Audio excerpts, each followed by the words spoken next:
it's been a bit, right? And I've had a lot of people been wondering what I've been up to, what I've been doing. And I figured the only way I can really get into a video and talk today, because I've been super busy, it's the holidays, is to share lunch with you all and chat about a topic that I received. So let me show you what I have for lunch. I have a little bit of this ground beef with sour cream, and I have a little chips to go with it. So if you want to call it nachos, you can call it a nachos, right? Call me a saint, but you know I'm a stranger, a willing and Should I be concerned because my kid is still wet in their pants? You know, whether it's nighttime or whether it's during the day, and everybody else around me, their kids seem to have this thing mastered, and my kiddo is still wet in their pants. Now, I'm not sure who this question came from, and it really doesn't matter. I'm just gonna answer you for today, all right? I am eating my lunch, like I said. No, you should not be concerned. I'll tell you why.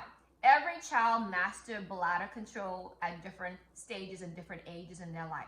Not because your neighbor's kid, or maybe your sister's kid, or your sister-in-law, or whoever else, not because their kid mastered bladder control at 2.5, and your kid is at the age of 5 and still having accidents, mean that you should be concerned.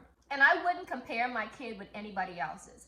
That is the worst thing you can do as a parent, is to compare your kids. Your child may have a talent, a special talent that somebody else's kid does not have.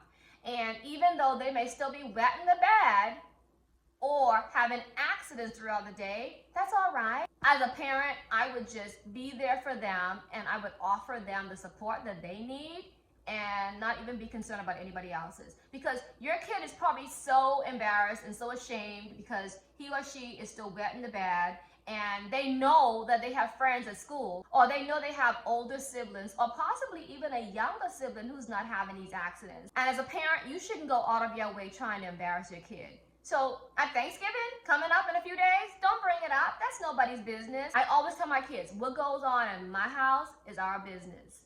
It's not for you to go out and tell anybody else what goes on in your house. Do not go to Thanksgiving and tell your aunt, your uncle. Don't tell your good friends, because you know what? They're going to go ahead and tell their friends. They're going to tell their kids, because eventually your kid will be teased. So instead of, you know, comparing them and being embarrassed for them or because of the situation, I would say try to find a way to help them. And if you've tried so many different things to try to help them and nothing is working, eventually some kids will outgrow this. Now, some kids, on the other hand, may need to see a specialist, but you're going to have to evaluate your own situation. Not every child is the same. I would go ahead and purchase the most absorbent underwear. However, I would look for it to be more on the slim fitting side, like more thinner, because the thinner it is, then it's going to give that look of being real big boy, big girl underwear. If it's very bulky, then you're going to see the pattern, and when they go to school, friends are going to eventually figure it out.